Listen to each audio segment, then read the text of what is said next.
Okay, so you've made your video, you're ready to share it with the world, but then you see the YouTube upload screen. And yeah, if you've ever felt a little overwhelmed by all the buttons and options, trust me, I get it. But in this explainer, we're going to demystify all of it, step by step. By the end, you'll have the complete blueprint for getting your videos out there, no sweat. Let's jump in. First things first, let's get one thing straight, because it's the most important concept of all. Uploading and publishing are not the same thing.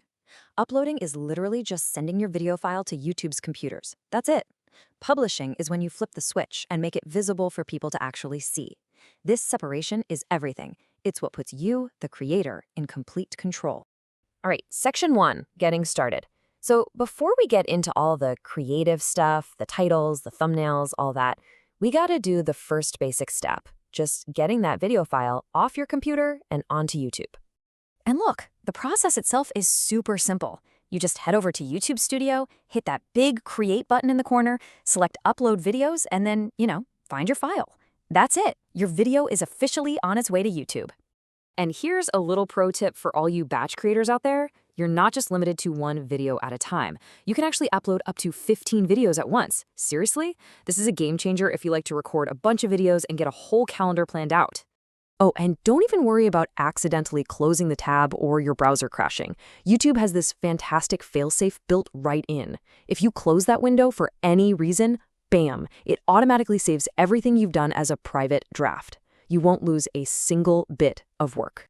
So while your file is uploading in the background, we get to move on to the really fun part, the details page. I always think of this page as building your video's front door. Everything you do here is either going to invite people in or make them scroll right on by.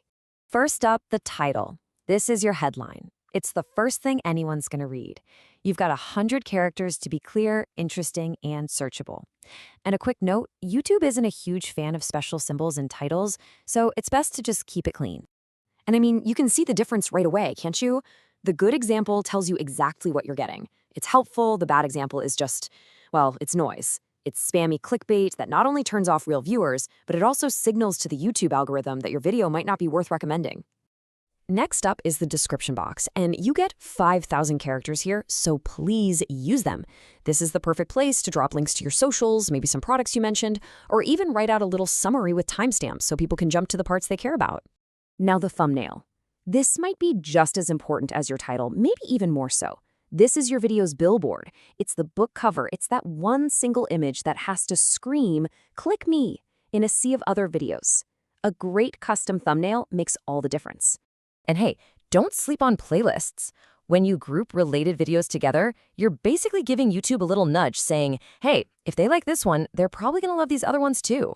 It's such a simple way to keep people watching your stuff. Okay, now we've hit a question that you absolutely cannot skip. Because of a law called COPPA, you are legally required to tell YouTube if your video is specifically made for children. This isn't a suggestion, it's a must-do. You have to answer this accurately for every single video you upload. And it's really important not to confuse that with the separate age restriction setting.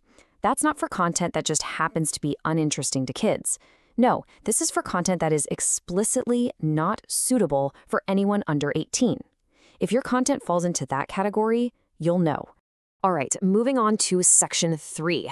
This is where we pop the hood and get into the more technical specs.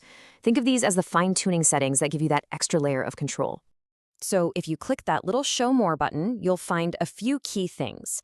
You absolutely have to check the box if you have a paid promotion or if you've used AI to alter your video.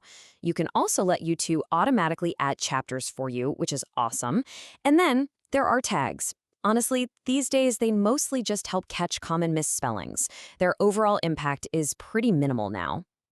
Okay, next up, video elements. These are the cool interactive things you can actually layer on top of your video to keep your audience engaged and point them towards more of your amazing content. These are the finishing touches. So you've got a couple of great tools here. Cards are those little pop-ups you can use to link to another video. But end screens? Oh, end screens are incredibly powerful. In those final 5 to 20 seconds, you can pop up a link to another video or a subscribe button. It's one of the best ways to keep people on your channel. And of course, if you're in the YouTube Partner Program, this is also where you'll manage your ad settings. So before you can hit that final publish button, YouTube runs your video through its own little inspection process.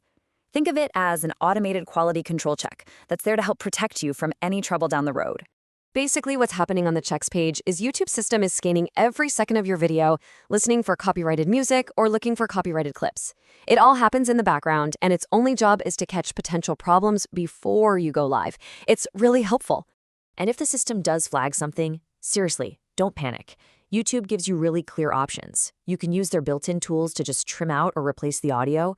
Or, if you know you have the rights to use it, you can dispute the claim. You're never left stuck. And here we are. We've made it to the final step, the moment of truth. After all the details, all the checks, you now get to decide exactly who sees your video and when they see it. Welcome to launch day. This table really breaks it all down perfectly. You've got private, which means only you can see it. That's perfect for a draft. Then there's unlisted, where anyone with the direct link can watch. Great for sharing a preview. Public is, well, the main event. That's for everybody. And finally, scheduled, which lets you set it to go public at a later date, which is absolutely essential if you want a consistent posting schedule. And this right here brings us full circle. Remember at the very beginning when we talked about the difference between uploading and publishing? This is exactly where you see it in action. The upload date is just when the file hit YouTube. The publish date is when it actually went live. So if you upload on a Monday but schedule it for Friday, those two dates will be totally different. And there you have it. That's the entire journey, from a raw video file on your computer to a fully polished, scheduled, ready-to-go piece of content. That upload screen isn't so scary anymore, is it? It's just your toolbox. So now that you have the blueprint, the only question left is, what are you going to build next?